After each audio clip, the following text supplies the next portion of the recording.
Maintenant, on va voir ensemble le Selection Sort Algorithm, qui est un algorithme qui ressemble assez au Bubble Sort qu'on a vu avant.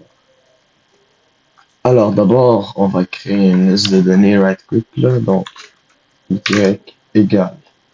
Ah, tout d'abord, import random, on va prendre vraiment des valeurs aléatoires. Y égale random point rand integer. Ici, tu peux choisir là, de quoi jusqu'à quoi tes valeurs là, tu voudrais. Moi, par exemple, je vais de 0 à 1000. Puis on ajoute for I in range. Puis ici, tu choisis combien de nombres tu veux. Ça va dépendre de ton ordi, bien sûr. Si tu en prends beaucoup ou pas.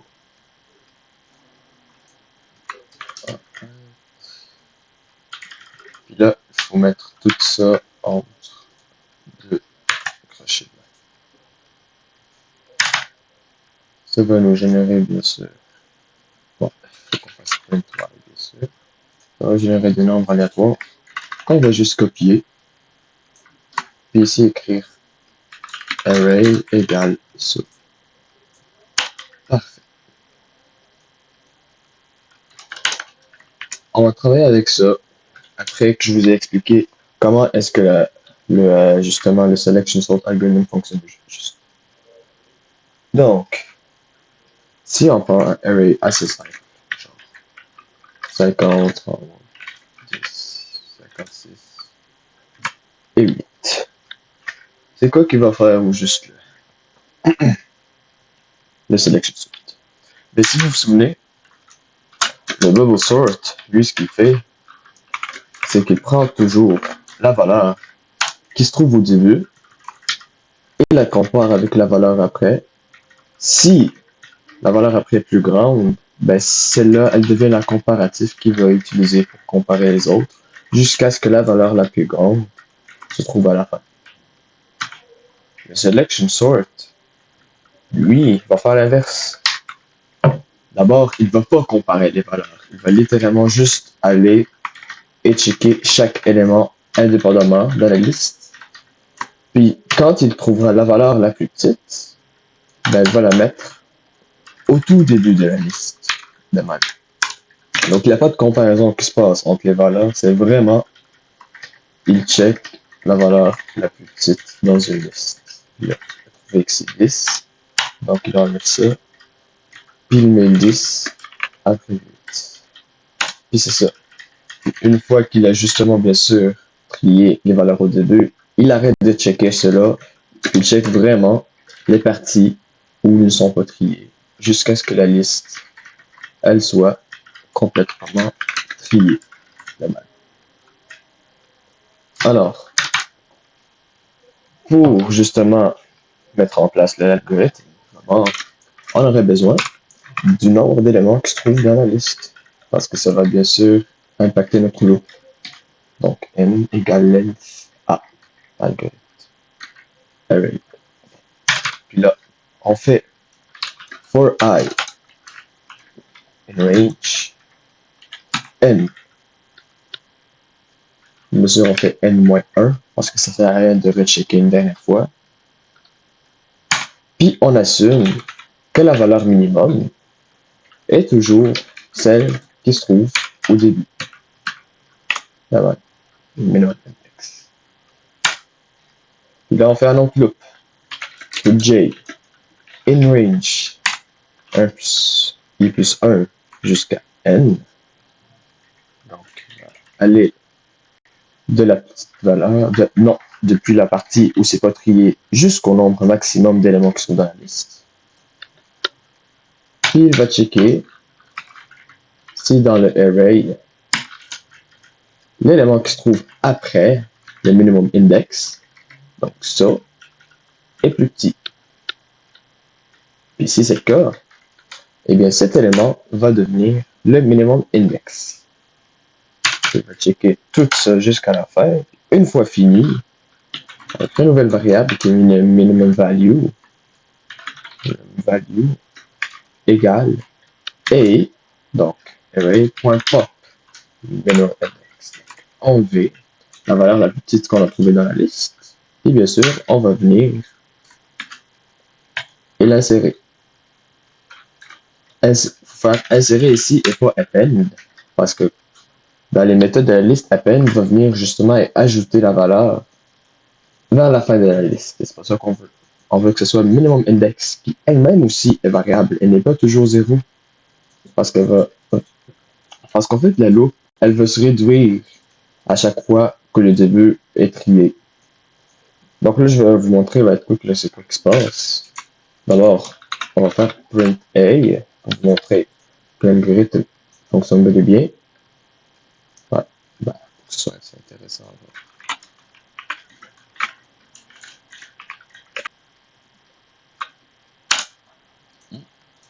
Ouais, là, ça marche. Alors, c'est quoi qui se passe au juste? D'abord, on établit notre i en étant en étant justement n-1. Donc, si on fait le compte ici, 1, 2, 3, 4, 5, ça va être 5 moins 1, donc 4. Et puis nous checker ça en faisant print n, ça va donner 5. Puis 5 moins 1 est égal à 4. Donc, il va justement trier 4 fois au total. Donc, on va trier 4 fois. Ça sert à rien de le faire 5 fois en fait. Là. Genre, ça change vraiment rien si tu fais ça de même aussi. C'est juste que ça sert à rien de trier une dernière fois. Puis là, le minimum index va être égal à i. Parce qu'ici, dans la loupe, si on fait print i, on va voir que ça va changer à chaque fois. Donc, on va enlever ça. De même, on voit bien que ça commence en étant 0, après ça augmente 1, 2, 3, etc. Alors, c'est ça. On établit que la valeur la plus petite est la valeur qui se trouve au début de la liste. Bien sûr, à chaque fois qu'on trie la liste, eh bien, ça sert à rien de voir que le début de la liste est la valeur la plus petite parce qu'elle est déjà triée. C'est pour ça que, justement, le minimum index ici, il augmente. Par exemple, ici, si j'avais justement, à un moment donné, il a fait, genre, il a trié, il a trouvé que 10 et 30 sont les valeurs qui sont les plus petites. Puis là, après, on fait ça en exemple. Comme il est. Eh bien, ça sert à rien de dire que ceux-là sont les minimum index parce qu'on le sait qu'ils le sont. La loupe, ici, elle assume toujours que le début de la liste qui n'est pas triée est la plus petite pour qu'elle puisse venir et la comparer et voir que les éléments qui se trouvent après sont en fait les valeurs qui sont les plus petites. Puis là, une fois qu'il a trouvé, justement, il va la mettre après la liste qui est justement triée. C'est pour ça que l'index ici l'augmente, le index où on va justement mettre la valeur la plus petite.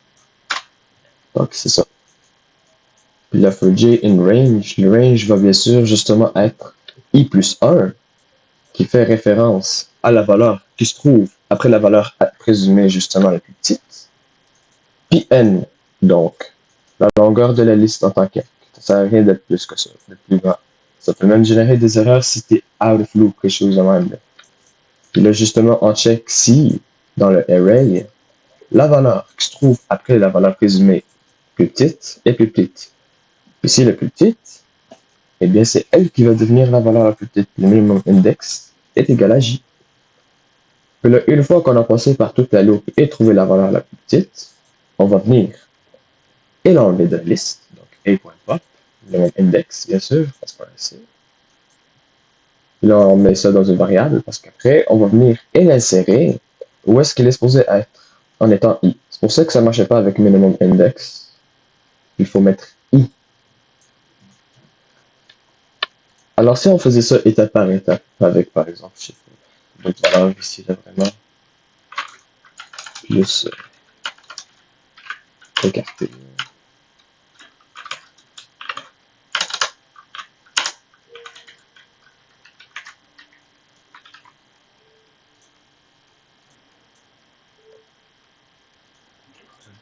Ok, c'est beau. Donc, for I in range n1. Donc, on va trier. En fait, 1, 2, 3, 4, 5, 6. Ah, cette fois, c'est 6. Donc, cette fois, on va trier 5 fois. Donc, on va le faire. Donc d'abord, on assume que le minimum index est égal à i, donc la valeur qui est la plus petite. Je vais numéroter tout ce qui se passe exactement. Donc d'abord, on présume que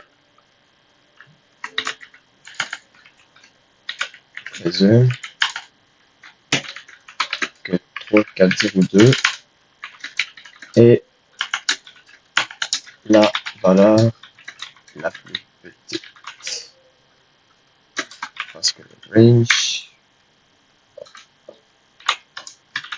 Parce que index égale 0. C'est ça. Le i, dans notre cas, au tout début de la loupe, le i dans le range ici est égal à 0.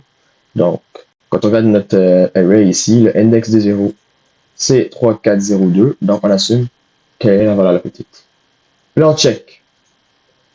Le g, il représente le index, justement, de la valeur présumée plus petite, plus 1, qui est en effet, bien sûr, la valeur qui se trouve après. J représente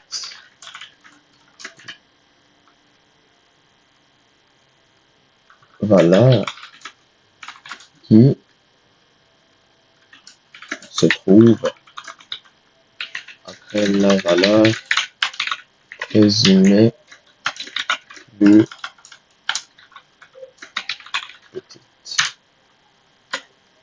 Puis là, après, justement, on check si une des valeurs qui se trouve à l'intérieur est plus petite. Bien sûr, la valeur, elle va changer à chaque fois. Donc, ici, ça check, par exemple, 340, ou là, minimum index, ça ici, là. D'abord, minimum index va être égal à son valeur. Puis là, après, il check. Puisque minimum index est justement, le J est devenu minimum index, eh bien, il va checker la valeur qui se trouve après. Elle devient le I, entre guillemets. Puis là, le I plus 1 va être justement la valeur qui se trouve après. Puis là, on va checker encore. Est-ce que 1 est plus petit? Ouais, c'est le cas. Donc, minimum index va devenir 1. Puis là, check encore. Pour 40, non, c'est pas le cas. On ignore 30, non, c'est pas le cas. Puis là, 0 ou 0 est plus petit. Donc là, ça finit la loupe avec le minimum index. En fait, le index, dans notre cas, pas la valeur, est égal à 0. Donc, là, si on trouve le index 0, 1, 2, 3, 4, 5. Donc 0. Donc 5 représente 0. C'est ça. Donc cette loupe, en fait, va nous cracher justement la valeur la plus petite. Ou plus précisément, le positionnement de la valeur la plus petite. Une fois qu'elle a fini, ben, on voudrait justement mettre cette valeur la plus petite dans sa bonne place, qui est basically le début de la loupe. C'est pour ça qu'on fait a.pop ici. Donc, là, on crée une vraie valeur, une vraie variable qui représente justement la valeur la plus petite. Et là, on l'enlève de la liste. C'est pour ça qu'on fait a.pop minimum index. Parce qu'on sait ici que le minimum index c'est 5, donc 0. Et si on enlève donc 0, c'est aussi simple que ça. Puis là, bien sûr, on en sert avec i. Avec i. Mais si vous vous souvenez bien, i, dans notre cas ici, représente la valeur qui était présumée dès le début en étant la plus petite. Donc 0. C'est pour ça qu'elle vient et la sert au début. Puis là, une fois qu'elle a fait ça, ben, elle l'a fait pour une fois, mais elle doit la faire près de 5 autres fois pour chaque autre valeur. Donc là, notre nouvelle liste, c'est le même en fait. C'est juste ça qui vient se passer. On a juste pris le 0 puis on l'a enlevé. Il était ici, là, en passant. Ouais. Puis là, c'est le même. Donc là, il l'a fait pour 0. For I in range, il l'a fait pour 0. Mais là, le range, c'est n-1. Donc 5 fois. Donc là, il va le faire pour 1 parce qu'il a fait 0. Donc ici, la valeur présumée plus petite va plus être le index 0, va être le index 1. Donc encore 3, 4, 0, 2. Ça sert à rien de toucher à ça parce qu'elle est déjà à sa bonne place anyways. Donc là, on va la même affaire ici, là. présume que 3,5 est la valeur plus petite. Et là, l'index va devenir 1 à la place de 0. Puis là, bien sûr, la même affaire. Là, ici, J représente la valeur qui se trouve après la valeur la plus petite. Il va bien sûr faire passer pour chaque valeur et trouver la valeur la plus petite. Dans notre cas, ça va être 1. Et une fois qu'il l'a trouvé, il va l'enlever de la liste. Parce qu'il connaît son positionnement avec le minimum index, la variable minimum index. Puis là, on va venir l'insérer dans le index i, qui est 1 dans notre cas. Donc, il va venir remplacer 3, 4, 0, 2 ici, qui va venir avec une nouvelle liste de même. Donc, 0, 1, puis encore 3, 4, 0, 2, 120, 40, 30, etc. Puis il va venir et faire tout ça pour toutes les valeurs. Donc, vous comprenez un peu la logique, j'espère, de ce qui se passe. Parce qu'on va vraiment passer de 1 à 1 chaque valeur. Donc ici, n égale 9.15, ça c'est bon. Là encore une fois, ça me tente à chaque fois de vous montrer justement que les algorithmes, en fait, ils prennent du temps. Surtout justement en pratique, là, quand on travaille avec des grosses quantités de données, là, des sites web, des services, puis tout ça, là, quand on travaille avec des données, des algorithmes pour trouver je sais pas quoi et tout, là, le temps est un aspect très très important parce qu'on veut pas des lags ou des justement rupture de serveur et tout ça. Donc si on prend notre bien sûr bibliothèque Tabit, qui nous permet de mesurer le temps de notre programme. Ouais, tout d'abord, il faut qu'on wrap tout ça dans une fonction. Donc def sort array, comme A. Comme ouais, si on va écrire array à la place, là, on fait ça de même. Parfait. Là, on fait sort array, print array. Et là, on est supposé être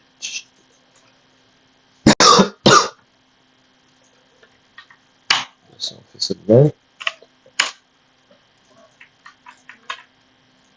c'est supposé aussi marcher. Ouais, c'est parfait. Donc, T égale time it. Ouais, time it. Bien sûr, beaucoup de paramètres. La première qui va être notre fonction, donc c'est ici, on va mesurer le temps de celle-là.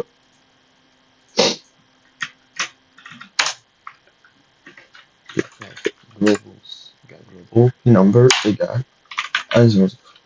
Je sais pas si je vous l'ai expliqué déjà, là, mais en fait, la manière qu'elle utilise ici pour mesurer, c'est comme littéralement exécuter cette fonction le nombre de fois qu'on lui donne, puis elle fait une moyenne pour que ce soit vraiment précis.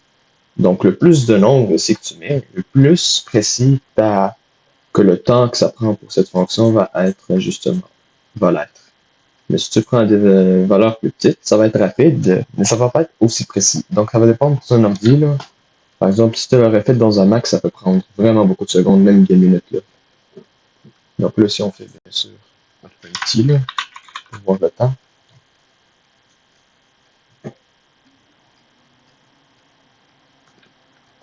Ça marche pas à l'instant.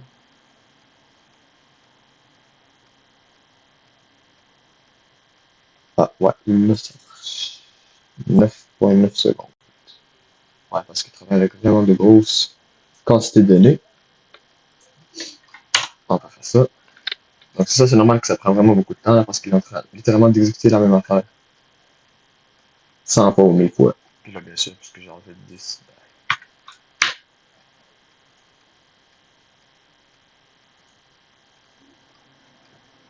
On check.